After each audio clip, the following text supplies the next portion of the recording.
And welcome to the Gaslec podcast. And thank you very much indeed for listening, guys. This is episode 53. I've had some massive technical issues over here at the new Gaslec podcast towers next door to obviously to our main business here. Been setting it up, and I've done the little first anniversary podcast in the new little studio bit here. I've had problems with my laptop today. It's lost all the Wi-Fi.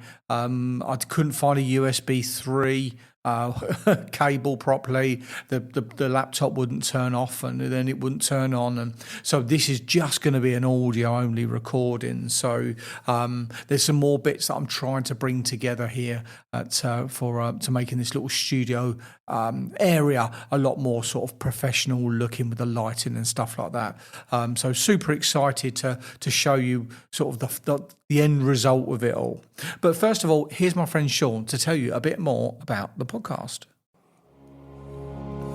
Thank you for listening to another Gaslec podcast, the show to help DIYers, new people into the industry, and those who are wanting to expand their knowledge.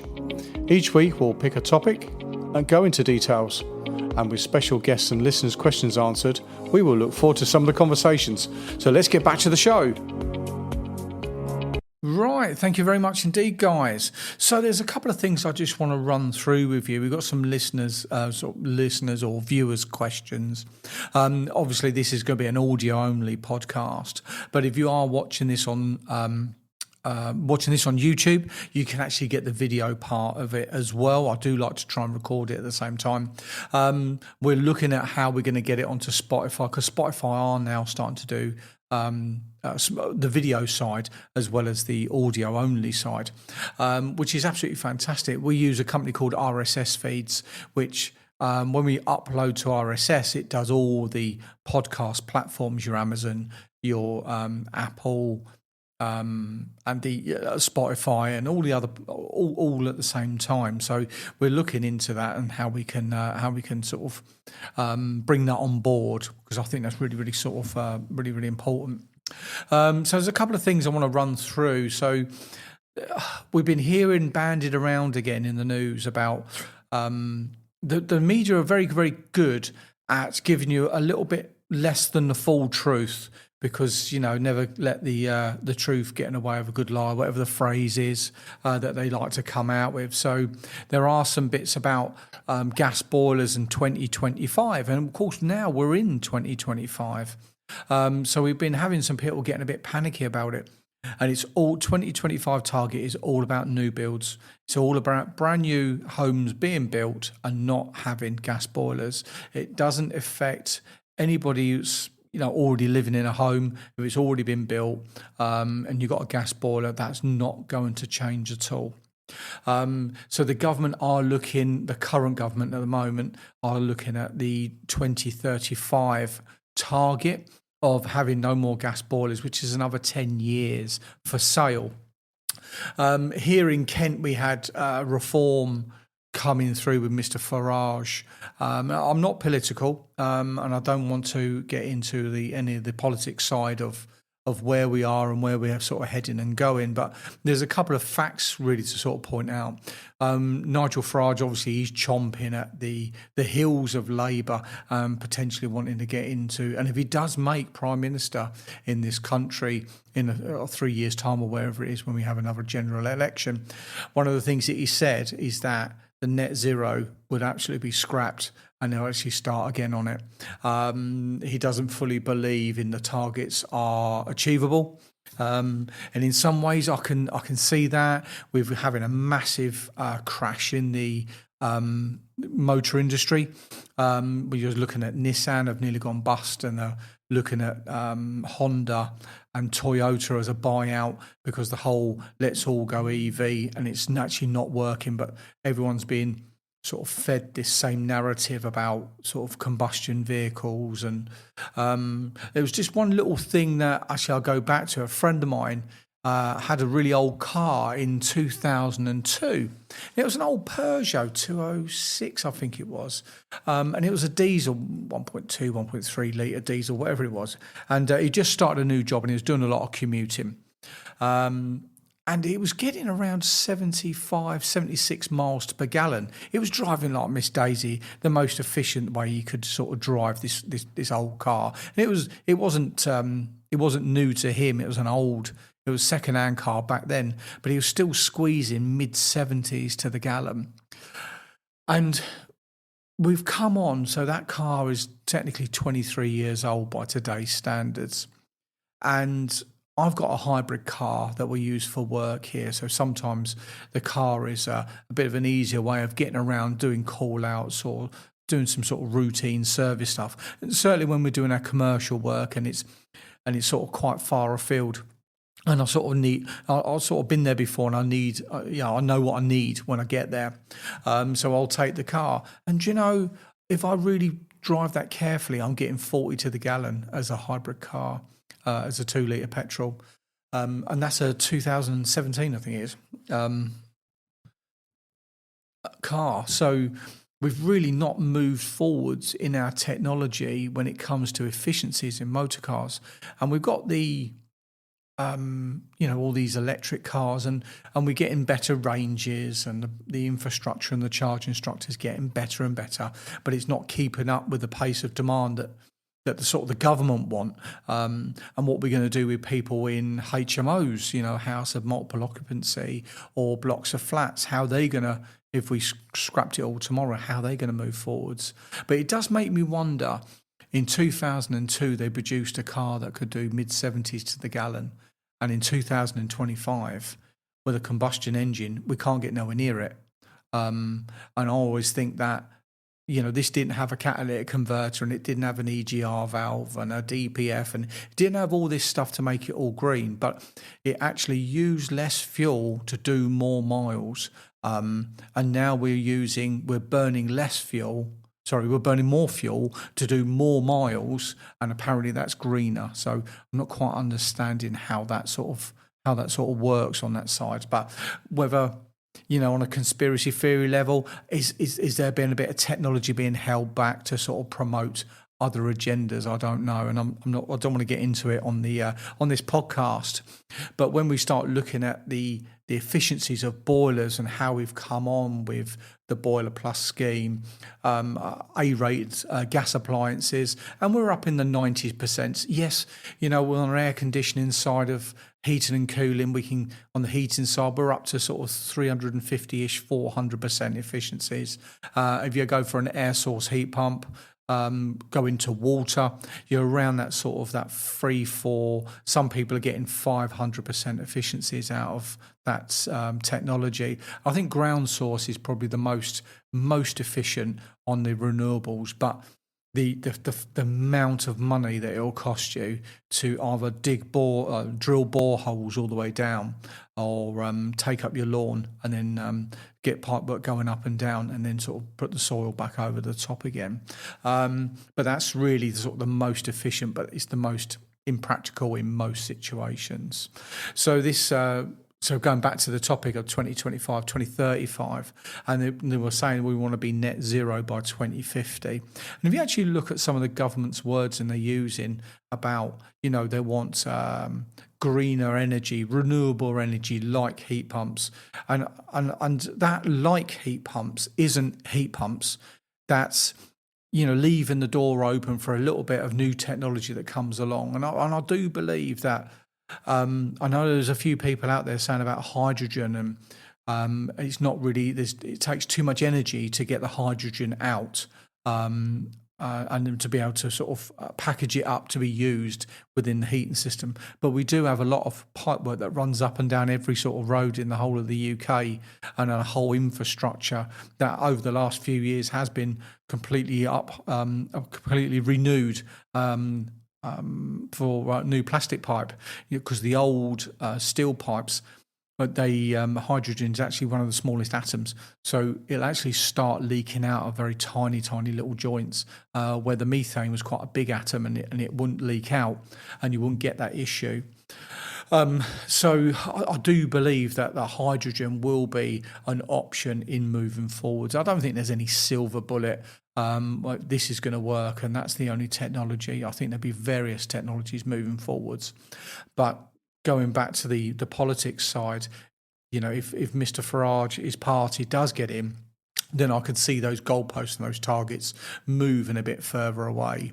And if you really want to go down the rabbit hole of the conspiracy theories, as I'm washing out my yogurt pots to get them all recycled to tick my box at home, when we start looking at the amount of CO2 that's being produced by the conflicts around the world, however you want to see them as, but in Ukraine, with the Russia and within Israel and Gaza, just those two big conflicts alone, the amount of CO2 that's being produced within all the military trucks and the rockets and the bullets, and taking away all the human casualties that are sort of scooped up in that as well, that is a phenomenal amount of CO2. And I'm still being told to wash out my yogurt pots. So, yeah, I'm a little bit on the sceptical side of all that at the moment. But let's just wait and see. So, what have we been up to here at Gaslec? Well, as we know, I was working in a new little studio here. We'll call it the Podcast Studio Towers. I was doing that last week, and we got the recording out there, which is great. And there's a couple of bits that I really wanted to bring together at the same time, and we couldn't actually make it work. We run out of time. It was just too difficult to make it all happen as I really wanted to. But we sort of showcased our new little area here, which I'm really excited about. So we've been doing some more work in the downstairs on the mezzanine floor, extending that across, getting the carpet tiles ordered and getting the handrails. So we've extended the office here, the office space up on the mezzanine, and we're getting this ready for when we really do sort of get up and running with it all. And all the storage downstairs as we move forwards with a lot more air conditioning works and stuff like that. Because when we got to properly store the gas bottles and the bits and pieces that are associated with aircon. So we're going to obviously make sure we do that properly and all above board as well. So so that's what we've been up to there. Obviously, this week is the bank holiday. I'm recording this on bank holiday Monday evening, so it's about 8:15 with all my little technical issues. I'm just like, I'm too tired. I've been working all day today here over at the offices, getting some bits and pieces sorted over to here. So that's it's been a very, very long day for us. It's gone over nearly 13 hours just today on its own. So next week, tomorrow, we I picked up all the bits and pieces. So we're getting the boiler and the radiators tomorrow, and I've got the pipe work and brought all the bits together. So we've got a full heating system. We've got the whole Gaslec team on that over the next few days over in Maidstone. So the guy's got a warm air central heating system, and there's an issue with the boiler, but they're so expensive to get them replaced. And they're actually quite inefficient and create a lot of allergies with dust and asthma and stuff like that. So that's coming out, and we're putting a new boiler in. He's got a gas supply already there. So we're bringing that in, bringing it all together, and we're getting the whole Gaslec family together, and we're all going to be down there pitching in. I've got a few commercial jobs on. I think I've got 5 commercials on next week. Got some Hamworthy boilers to fix and to service. So yeah, that'd be nice and interesting. Hopefully we can get some nice photos and put them up on the old social media all about that. We've got some listener/viewers questions. So we had someone contact us about a slow running tap and to explain how to fix it. So really the sort of questions that we need to look at really, and what I do like to ask is it all on the tap slow running? Is it just the hot or just the cold? Is it just on one tap or one outlet? So if we've got just one tap, hot and cold, running slowly, and another tap in another area is absolutely running fine, well, that tells me that potentially the whole of the water system is absolutely fine, and it's really narrowed down to that tap issue. Now, when we've got the sort of the modern monoblock taps and they all come together, as they come through the tap there on the old little quarter turns, they have, most of them have like a little gauze on the outlet. And if you have a look, you might even see that there's a bit that twists off with your hand, or it's got little flat sides for a bit of like a spanner to undo it. These are normally like in a sort of chrome plated, so you've got to be careful not to damage it. So an easy way actually is to use the handles of a set of pliers because they're sort of covered in rubber. Give them a bit of a squeeze and to give it a little twist. And once you get that first little twist going, and what you might find there'll be a load of debris in the end because it's like a little mesh gauze, and that's what creates like that aeration of the tap when it all comes out. It all looks nice and pretty, and it's quite soft when you put your hand under it. But that's all going through filters, and then any rubbish gets on top of those filters, then it all starts blocking up, and it doesn't actually work properly. So that's what I'd say onto that. And obviously, if you did have a hot water was fine, or cold water was fine, hot water wasn't, just on that one outlet, then I'll be looking at maybe the hose. So a lot of these like monoblock taps have like flexible hoses, and if it comes up and it's a bit too long and they've done a bit of a curly whirly on it, is it kinked? So is there a bit of a pinch in the pipe? And that can cause it. Sometimes when we have a lot of pressure in the pipes and it's got a bit of a twist to it, and then it's actually holding itself open under pressure. And if there's a drop in pressure, that can then suddenly kink because all the pressure that was holding it out, and now it's gone relaxed, and it goes back again, and it's got a pinch in the pipe. So it's actually really important on tap flexes not to leave them pinched and kinked because that will actually damage that silver braiding, and then they'll start to ping and snap, and before you know it, the little black rubber inside then starts to perish, and then bop, now you've got a massive water leak, and it's all coming through. So slow running tap onto that one. Someone else gives a shout about a shower waste. Now, almost all shower wastes have like a filter. So where you've got your shower tray, and then you'll have that sort of chrome, typically a chrome sort of waste, and they'll sort of lift out, and there'll be another little bucket on the inside. Double check to see if there's any hair. You know, if you live with somebody with long hair, I'm not being gender stereotypical here of, you know, saying about my wife or anything. But we're looking at someone with long hair that uses the shower. Hair does fall out. And if you've got short hair like myself, then it just typically will just go down a plug hole and disappear. But the longer hair sort of gets wrapped up and caught round things. And, you know, give a good few weeks, a couple of months of doing that, and you can get a bit of a hairball. And then a bit of soap gets caught up in it, gets a bit gooey, and that really does slow the old water flow down. So just take it off, and then you'll see this like inner side trap, and just lift it out with your fingers. So yeah, it's not a difficult thing. Sometimes they have like a little sort of flush waste, and if you have a look at it, you might have to go inside, and you can just ping it up with like a butter knife or a sort of a big screwdriver and take it up carefully. Whatever you do, just do it careful because they do snap. And then that will give you access to the trap bit on the inside. Avoid using chemicals where you can, the strong acids and stuff like that. Yes, it will. Anything organic, it will eat it. So hair, it will dissolve.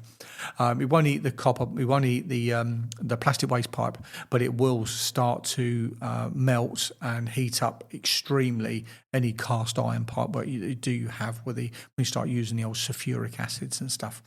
So just be mindful on that. We've got another question here about a water tank dripping up in the loft. So we have a ball valve, typically it'll be a big arm and a ball on the end. So when we got these things that are like dripping and dripping, so we've got a couple of things to think about. So we're storing up their water, which can be used for some cold water outlets. Like if you're just going to plan it out and say, right, we're going to have hot water on a tank, and that's going to go off, and then we'll have another leg come off that cold water storage tank, going into the bathroom, going into the toilet up on the first floor. Typically, it doesn't normally go down to the ground floor for any sort of cloakrooms. Not normally. It's normally kept on the first floor. So you might have a toilet that's sort of just overflowing into the bowl itself, and then that's then obviously creating a water draw onto the tank, and then that's why it's dripping and dripping and dripping, because you're actually using the water. If you're finding that the water level's rising, it's going out of the overflow, that's just typically a ball cock issue there.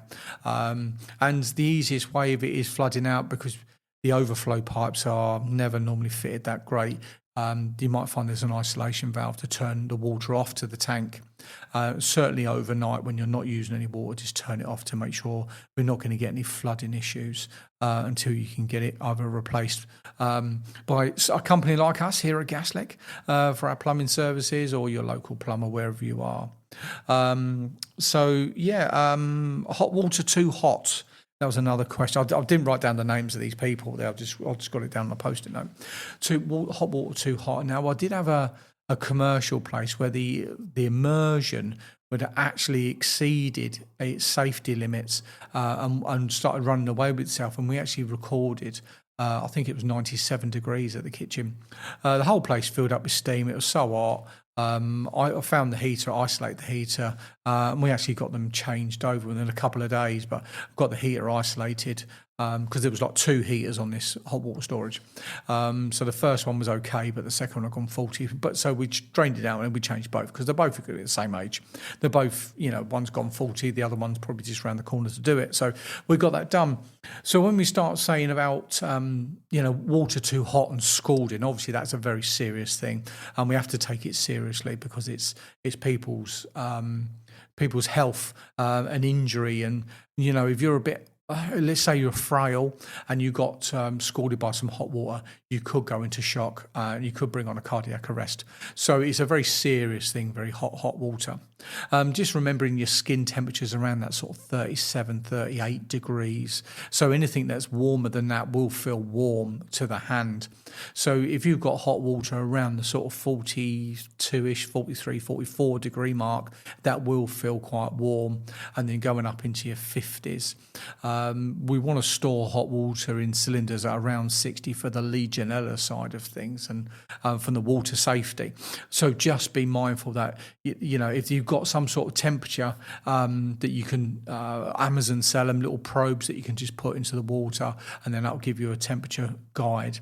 Certainly if you've got someone in your home that's vulnerable, you've got a child with additional needs that lives with you, that operating the taps on their own, or if you've got elderly people that are living under your roof, and you can just monitor the water temperature. Certainly if it's stored. Combination boilers, not really too much of a problem, because they don't really get that hot by the design of them. But if you're starting to store your hot water, it can have the time to heat up. So just keep an eye on that there. So what else have I got written down here? This time of year, it happens every single time. We get a massive influx of outdoor taps. Now, I would have thought every house in the whole of the UK has got an outdoor tap, but it doesn't cease to ever amaze me the amount of inquiries we get in for taps into the garden. And I just don't know where they come from. Do they is there an amount of people that actually take them all out in the winter and then sort of move and take them with them, and then someone else moves into the house and they now want an outside tap? It never ceases to amaze me how many people don't have an outside tap. But they didn't have it last year, and they didn't have it year before, and the year before, and the year before, and the year before. But all of a sudden, it's front foremost and really, really important that they get this outside tap done. So we've got some outside taps that we do, and all us old plumbers up and down the country, we all get the same phone calls as it's all coming in. This time of year as well, there's a bit of a peculiar one that does come in, and it's not that peculiar actually when you sort of think about it. We get a lot of calls coming in for no hot water. So what we can do is, like during the winter, we'll have the so if you've got a gravity system and you've got a 3-port valve, or you've got a 2-port, 2 twos like an S-plan or a Y-plan. So what can happen is, if you've got you've got 2 2-ports S-plan, and your heating one is faulty, and because there's a micro switch and it moves over, opens, and then clicks the micro switch for it to work. Now, if your heating one's working fine and your heating is on from 6 in the morning till 10 o'clock at night, and then when you demand hot water, it moves over but doesn't hit the switch. Well, the boiler's already on and running. So it'll heat your hot water up, and then it will then turn off, and then it will come clicking round and it will shut the valve. But you don't actually realise that the switch wasn't working for working the hot water independently because your heating's been on. And the way we're storing the hot water, we might have it on for 3 or 4 hours in the evening, a couple of hours in the morning. So it's a bit of a slow, gradual warm up on the hot water side, and we don't actually realise it. And then we get to this time of year, the heating goes off, the hot water's still on, and the hot water doesn't work. So that's a really common problem for us. And the same on the combination boiler side of things, when things ain't working too great because the boiler was already red hot when we was using it for the heating. Now we're not using it for the heating as much. Now it's starting to show these performance issues that these are underlining issues to do with the hot water side, but being masked by the heating being on. So yeah, we'll get into that now. So we've had a really warm spell last week. I think it hit 29 degrees here down in the south of England, southeast of England. Certainly when I got up this morning, it was 6 degrees outside, and I did actually, I will admit and confess here, I will actually tell you, I actually did turn the heating on this morning indoors because it was just that little bit too chilly at 6 degrees. It's only 5 degrees, a little bit less, coming through, and if it rained, it would snow. So it wasn't that warm at all this morning. So we're starting to see that there's a bit of a cooler shift to the temperature. I think we got highs of 13 next week. So low teens as we're coming into low double digits as we're coming into next week. So we'll start seeing a few more calls come in, and we're at the beginning of May. So I remember a good few years ago, end of April, a good few years ago, it was snowing. So, and we did. I was meant to go and do something with a group of people, and it was cancelled. For the beginning of May because of the snow may have not have melted from the little blizzard that we had. So it's it does go hand in hand, and obviously the media will jump up and down, and people will fly flags of pulling different agendas left, right, and centre. But yeah, we do have these little these little sort of little weather fronts and bits and pieces that come along. Anyway, so I've been going on for 27 minutes now, so I do apologise. Thank you very much indeed for listening, guys. We're going to, from last week's draw, we're going to pull out the winners from that for the 2 vouchers, the £225 Amazon gift vouchers for the birthday celebrations, and we'll get those done and gone, get those emailed off to the lucky winners. But thank you very much indeed for listening, guys. Have a fantastic week. If you've got any questions, get them over to us at podcast@gaslec.net. Take care. Goodbye.